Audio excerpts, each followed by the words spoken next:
Albuquerque Isotopes continuing our preview of the 2018 season. We're at the Rockies spring training facility, Scottsdale, Arizona. Today, we're in the office of Jeff Bridich, the Rockies general manager. Wanted to visit with Jeff for a few moments about this upcoming season. First, let's start with last year, Jeff. When I'm watching the wild card game with my coworkers, everywhere I look, I see someone who played for the Isotopes, just about. How did the success of your team last year related to the minor league system, in particular, what they've done at AAA lately? Well, look, the way we go into every season is that we know that we're going to have 25 guys to start on the Major League roster, start the season. We know that there's going to be 40-ish at any given time on the Major League roster. And then there's going to be somewhere between 10 and 20 guys that aren't necessarily part of that initial 25 or 40 that are going to help impact our season, most likely. And so, you know, you take a look at anywhere from 50 to 60 guys every single year that are going to help you, and that in some way, some shape or form are going to impact how your season goes. And basically, it holds true for every season, and last year was no different. Some of those come in September call-ups and are a little bit more planned out and programmed in terms of where certain prospects or certain guys might be in their development process. Some guys are, that first wave, that first level of protection for the Major League level when injuries occur or when poor performance occurs or if a trade happens or whatever else might happen. And we saw that a lot last year. I think Ryan McMahon is a good example. I mean, Raimel Tapia was up and down and up and down and up and down, kind of to his dismay, but to our, to the team's benefit. And then, we had the pitchers. I mean, just look at, rewind a full year from now and, or nearly a full year. And we were in our Major League rotation, without Chad Bettis, without Tyler Anderson, and about to be without John Gray. And so what does that mean for other guys, Kyle Freeland and, Antonio Senzatella and German Marquez, guys that, have been with the Isotopes, getting ready and making sure that they're ready to fill in when needed. It's huge. And just look around now, right? At the start of the season, look at all these teams. And knock on wood that we're not one of them over the last couple days of this spring training. But when you have Justin Turner and Madison Bumgarner and Samardzija and now Wainwright and Chris Sale took a liner off the hip yesterday, and the list goes on and on and on. You better have a really solid and deep group at that AAA and AA level that can complement the guys that you have. So when you're coming off a playoff appearance, and obviously the playoffs is the goal once again, how does that change, if any, what your expectations are for the AAA team? Like what you need in terms of, we need coverage for injury versus we need them winning and getting into the habit of winning still? Yeah, that's certainly the habit of winning, the expectation, showing up every day expecting to win. That has been a part of a strong part, an important part of the last few years for us. And that is often best accomplished when there's a trickle-down effect from the Major League level. It can happen where there's a trickle-up effect. It's a little bit more difficult to do it that way. Ideally, there's a trickle-down, and the guys are looking up from Albuquerque, from Hartford, saying, hey, what is it that I really need to do to break into that element of winning, so that not only am I playing well, but I am figuring out how to impact a team and help a team win games that are really important games. We were in the wild card last year by one game, right?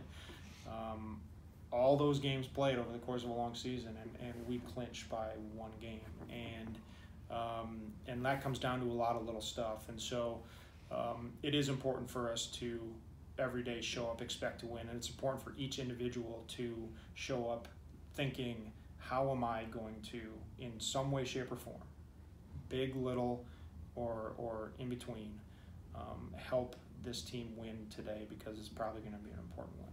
So as exciting as it's been the last 3 years to see all these players come up in terms of what's coming up down the line, how would you compare your confidence in what the farm system was like 2-3 years ago when the Tapias and those guys were at low A or at single A, maybe double A, versus what you have now, the next wave of guys coming up? Yeah, it's important for us to maintain strength in our system, based on how we're built, based on our place in the market. In of the 30 teams in Major League Baseball, it's important for us to continue to have waves of talent coming to the major leagues, and those waves are going to be a little bit different. Each wave is just like the waves of an ocean. Each one is a little bit different, and this current wave that's kind of crashed or almost crashed and almost stayed is pretty heavy in outfielders, right? Right. We've got David Dahl, we've got Raimel Tapia, now we've got Mike Talkman, we've got Noel Cuevas, who we just put on the roster. But the wave just prior to that was heavy on pitching. And the next wave could be heavy on infielders. You just don't know, but it's important to keep having those waves and keep having those waves. So it's really, the most important part for us is that we're able to continue to scout well and to draft well and to sign out of Latin America and develop. We're not going to be perfect at it, but we have to pay a lot of attention to those things, because sometimes we might have to complement with trades, and we might have to figure out ways to fill in gaps in certain waves of talent. But really, it's such a key part of who we are and what we do, that there's a lot of time and man hours spent unseen. But in order for us to make all that stuff work and work well, to support our major league team. This is Jeff Bridich. He's the general manager of the Colorado Rockies. I want to go in a few different directions.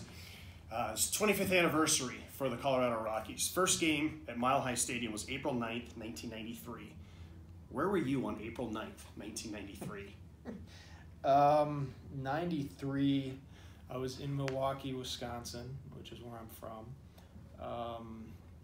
April 9th of 93. I would have been a freshman in high school, 93, 105, 106. Sophomore, I guess. So you're probably playing baseball after school. I'm playing baseball after school. It's probably cold. Right. So I'm probably cold somehow, some way.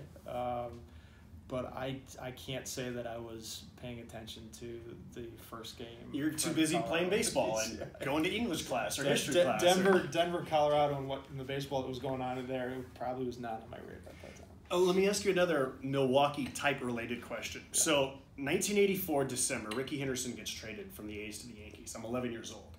That was my first, wait, what? Why would you trade the best player in my favorite team and my favorite player?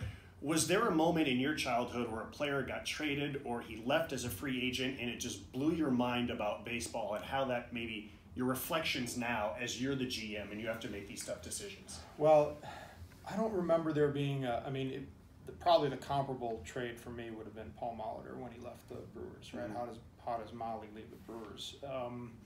But one kind of weird fact for me, my family grew up knowing the Sal Bando family. Okay. So, my dad taught and coached high school baseball at my high school for 44 years, and when Sal Bando was the GM of the Brewers, his sons all went to our high school and were coached and taught by my dad. So we had a little bit of, not insider knowledge, but just some familiarity with some of the decisions that, Sal has to, any GM has to make. Yeah.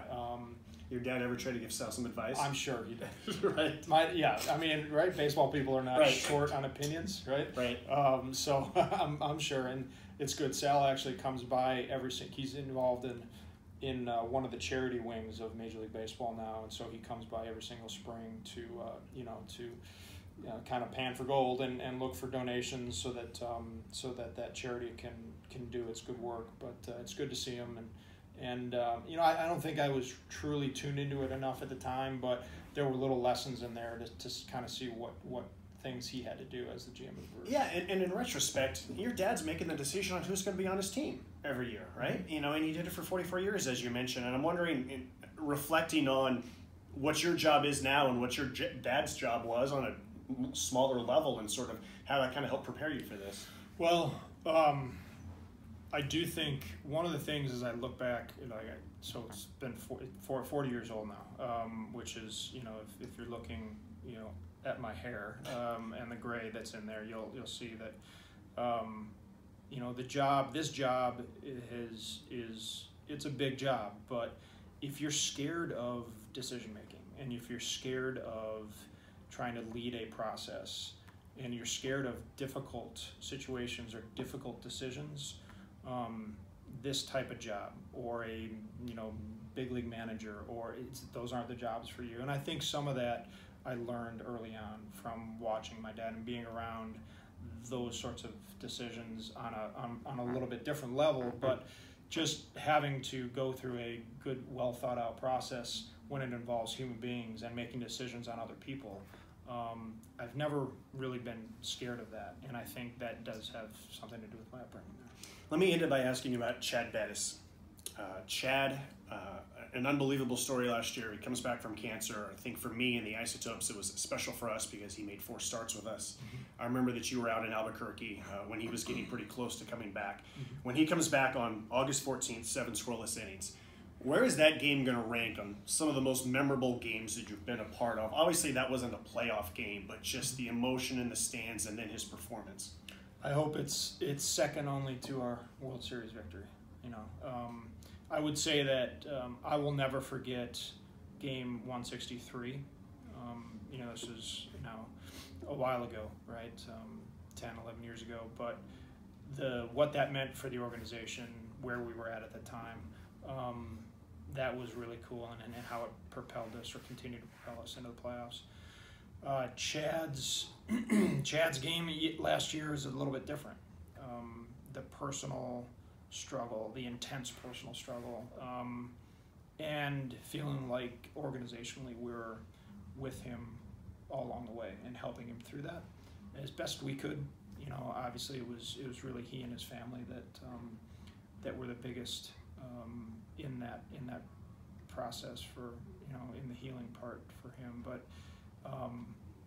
for him to go out and on that stage actually do what he did too, and I think prove to himself that he's back as a baseball player, and he navigated a very difficult part of his life really well with the support of a lot of people around him. I think that was special. That's certainly something I'll never forget.